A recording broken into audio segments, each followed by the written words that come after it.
Listen closely. Let me tell you a tale about a man named Chik. Big Chik. Strong Chik. The kind of man who strutted through the village like the earth itself should bow beneath his feet.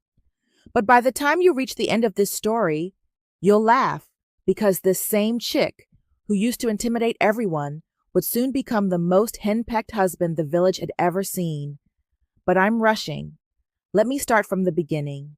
Chik married his first wife, Amara, at 25. The wedding was full of dancing and clapping. Chik stood there grinning like a man who had just won a prize goat. Amara was gentle, well-trained, soft-spoken, everything he believed a proper wife should be. She cooked well, cleaned well, obeyed without question. Chik's chest swelled with pride. Yes, he thought, this one will never challenge me. But that smile vanished quicker than a free food at a town meeting. One evening, Amara served him dinner. Warm soup, soft fufu, everything perfect. But the moment Chik tasted it, his face twisted like someone forced him to chew a lemon. Amara, this soup is cold. Cold. Are you trying to kill me? Poor Amara trembled. I'm sorry, my husband.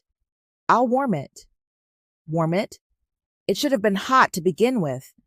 Do I look like someone who eats cold food? Now let me tell you a secret. The soup wasn't cold at all. Chik simply liked problems. If food was too hot, problem. Too cold, problem. Perfect, still a problem. Maybe the plate offended him. Maybe the stars weren't aligned. Anything. That night, he slapped Amara for the first time. Her crime? Cold soup that wasn't even cold. Amara cried quietly while Chik ate loudly, satisfied. This became their daily life. Chik always found a reason to shout or hit her. The villagers heard her crying at night but said, "It's husband and wife matter." No one interfered. 7 years passed like this. Amara grew thin, silent, and lifeless, until one night she lay down and never woke up. Her spirit had simply given up. Did Chik feel guilty? Of course not. He wept at her funeral as if he'd lost a queen, and people who didn't know the truth pitied him. 3 months later, he started searching for wife number 2. He traveled to a neighboring village and found Inam, young, shy-looking, obedient, eyes glued to the ground. Perfect, he thought. Another quiet one. Her father happily accepted the bride price. My daughter never argues, he told Chik proudly. Exactly what Chik wanted to hear. The wedding was small. Inam moved in and played the role of the perfect wife, up before dawn, cooking, cleaning, trembling when he raised his voice. Chik bragged to other men, "You see, the key is to show authority from the start. My wife won't even breathe without my permission." They laughed and admired him. Chik felt invincible. 6 months passed, and he grew careless. He began treating Inam like he had treated Amara, shouting, insulting, threatening. But Inam never cried. She only watched with quiet eyes, because Inam was not what she appeared. Before accepting the marriage, she had traveled to Chik's village. She heard everything about Amara, every bruise, every scream, every injustice, and she made a decision. She would marry him. She would wait. She would teach him a lesson no one else dared to give. Her obedience was an act. Her fear was fake. Every day she studied him like a student studying for an exam, learning his habits, his weaknesses, his pride. Then the day came. One Tuesday morning, Chik stormed into the kitchen expecting breakfast. But the table was empty, pots cold, not a single thing prepared. He marched into the bedroom. There was Inam, relaxed in bed, reading a book. "Inam, where's my food? Have you gone mad?" She calmly closed the book. "Oh, good morning, Chik. Did you need something?" Chik nearly fainted. "What kind of question is that? I asked for my breakfast." "Oh, that," she yawned. "I was tired, so I slept in. If you're hungry, the kitchen is right there. You have 2 hands. Chik's anger exploded. I will beat the nonsense out of you. He rushed at her. But Inam moved first. In one smooth motion, she grabbed his arm, twisted it behind his back, and slammed him to the floor. His huge body flattened like a sack of yam. Let me go! Witch! He screamed. No, my dear husband, she said cheerfully. Not a witch, just a woman who knows how to defend herself. Before I married you, I asked about Amara. I know everything. His blood froze. You knew? Oh, yes. And I decided someone needed to teach you a lesson. She pressed his face harder into the floor. From now on, you will cook. You will clean. You will wash my clothes, fetch water, and obey every instruction. If you refuse, I will tell the elders everything. I have stories. I have witnesses. I have names. You can't do this, Chik shouted, but the words tumbled out of his mouth with a trembling weakness he had never known before. The mighty roar he once used to silence a whole compound, reduced to the thin, frightened squeal of a goat cornered by its own shadow. Inam didn't even flinch. She merely tilted her head with a calm amusement, still holding his face pinned to the cool floor as effortlessly as a mother restraining a stubborn child throwing a tantrum. Her voice, sweet as ripe mangoes but sharp as a hidden blade, drifted into his ear. Oh, my dear husband, she murmured, I already did. And with a casual grace that mocked his former strength, she released him. Chik scrambled backward so clumsily that he looked like a crab trying to escape the tide, his large body shaking with a confusing cocktail of humiliation, disbelief, and a new sensation he had never allowed himself to feel. Fear, raw and humiliating fear. That very morning, before the sun had properly risen, the once proud and untouchable Chik stood over a cooking pot for the first time in all his years. His hands trembled so uncontrollably that he spilled palm oil onto the firestone, sending angry sparks into the air. The beans burned into a dark, smoky paste. The tea came out so black and bitter it could have stripped rust from iron. When he tried to defend himself, muttering that it was all a mistake and the pot had betrayed him, Inam simply smiled, a calm, patient smile that made him feel even smaller.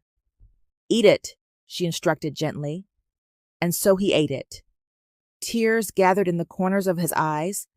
Not even he could say whether it was from shame, heat, defeat, or the unbearable bitterness of the tea.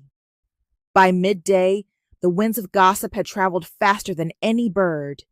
The entire village buzzed with whispers, each one louder and more exaggerated than the last. Chik is cooking! Chik is washing clothes! Inam folded him like a wrapper! Curiosity filled the air. Villagers found every excuse imaginable to pass by his compound, carrying empty buckets, sweeping dust that didn't need sweeping, chasing goats that weren't theirs. Anything, absolutely anything, to sneak a look. And there he was, Big Chik, kneeling beside the washing stone, his powerful muscles bulging not with pride, but with reluctant labor, scrubbing clothes with a face twisted in pure misery. The strength that once struck fear into hearts was now reduced to the strength required to wash stubborn stains. Chik! Is that you washing like a woman?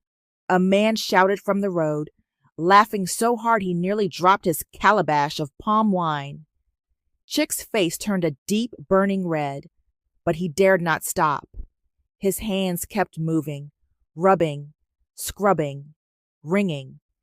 Because just a few steps away, Inam sat comfortably under the shade of a mango tree, legs crossed elegantly, sipping palm wine like a queen observing her servant carry out his early morning duties. From that day forward, the lion the village once feared shrank into a house cat who barely dared to meow. Whenever he even attempted to raise his voice, or when he hesitated at one of her instructions, Inam would lean in close, her tone light, but her words heavy as a hammer. Should I tell the village how Amara died?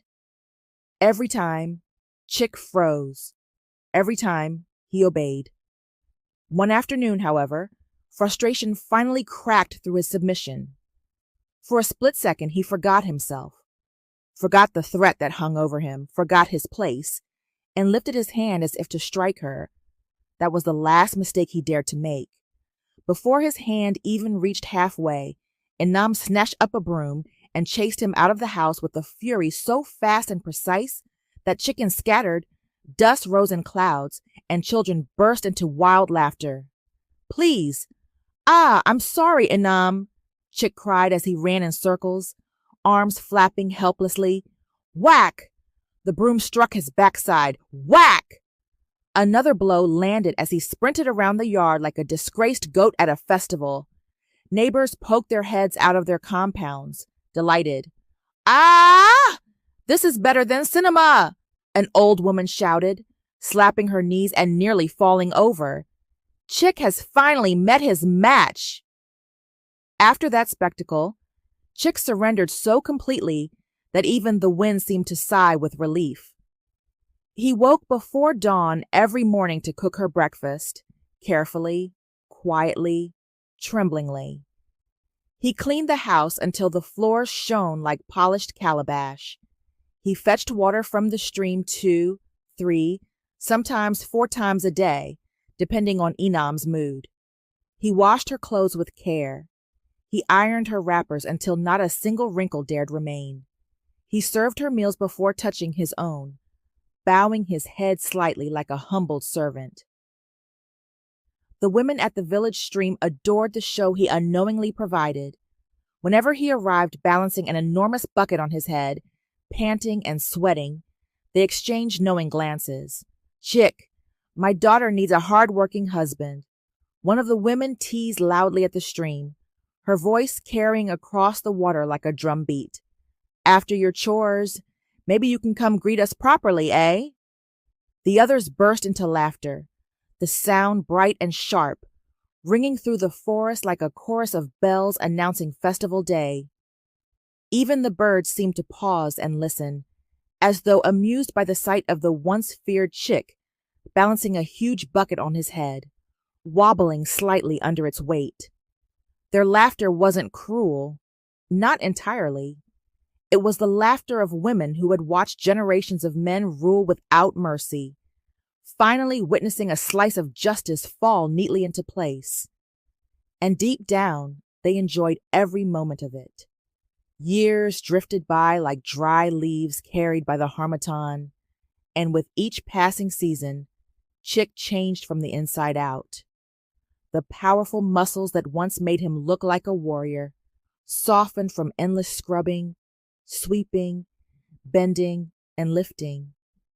His shoulders, once squared with arrogance, began to slope with the humble weariness of a man who had accepted the rhythm of servitude.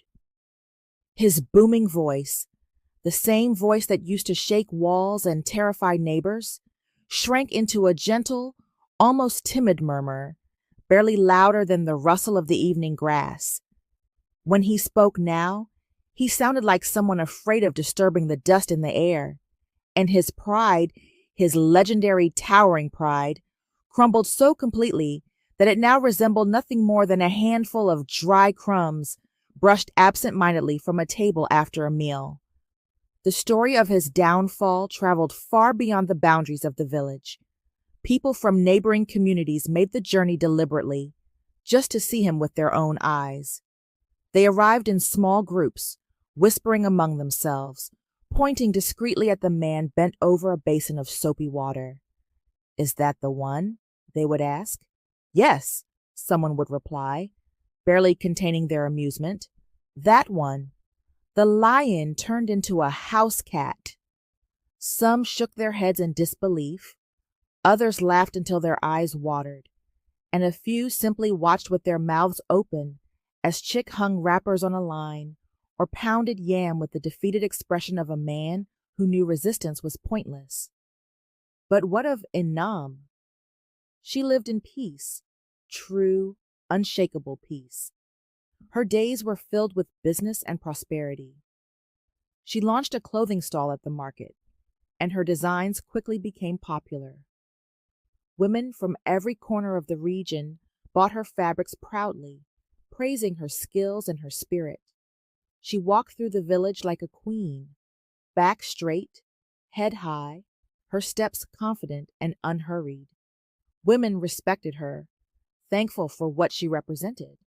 Men gave her space, not because she threatened them physically, but because they feared the quiet strength she carried like a shield. She never again needed to lift a hand against Chik. The memory of the broom, the speed, the precision, the humiliation was enough to keep him obedient for the rest of his days. Fear had done its work thoroughly. Justice had been served silently. And balance, at long last, had returned to their world. Sometimes, during quiet afternoons when the market slowed and the air grew still, Inam walked to Amara's grave. She always brought fresh flowers, bright ones, full of life. Kneeling under the shade of the tall tree that guarded the resting place, she would gently place the blossoms and whisper, "I did it, sister. Rest now." He will never raise his hand on another woman again. The elders, those same elders who once silenced Amara's cries, who muttered that a husband had the right to discipline his wife, who allowed injustice to fester, now greeted Inam with a cautious respect wrapped in a thin veil of fear. They knew she had done something they themselves never had the courage to attempt. She stood up to a monster and broke the beast without lifting a blade or spilling a drop of blood. So remember this story. Power does not belong to the one who shouts the loudest. Strength is not measured by the weight of a blow. Pride may lift a person high into the sky, but sometimes their fall drops them beside a bucket of the soapy water, scrubbing shirts in the blazing sun until humility seeps into their bones. And if you ever cross paths with someone like Chik, someone who mistakes fear for leadership and cruelty for power, tell them this tale. Tell them about the man who once strutted like a lion through the village, but ended up nothing more than an obedient, humbled house cat.